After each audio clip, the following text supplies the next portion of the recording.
In other news, Microsoft thinks we're going to throw away our keyboards by the year 2030. Microsoft corporate VP of OS security, David Dwizzle Yeston, made some bold claims in a video posted on the Windows YouTube channel about Microsoft's vision of computing in 2030. TLDR, the future is AI.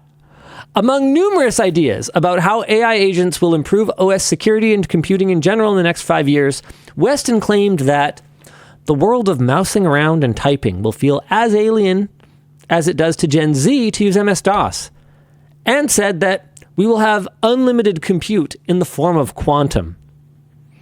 YouTube viewers commenting on the video tend to take issue with Dwizzle's predictions.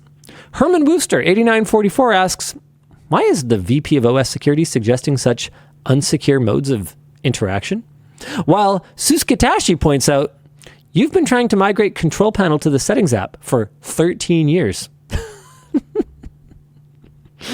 This whole interview was, it was kind of rough, honestly. But yeah, I don't really know how to deal with people who seem to be under the impression that with people who keep trying to reinvent the mouse and keyboard. There isn't a faster, more precise way, and if there was, we would have thought of it, to point at something and interact with it. Also, this may be surprising to Mr. Dwizzle Yeston, but many people still use the command line for many things.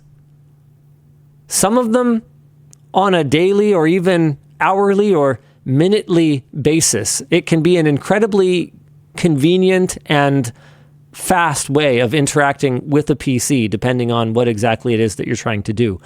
Photo editing? Probably not so much. Administering a server?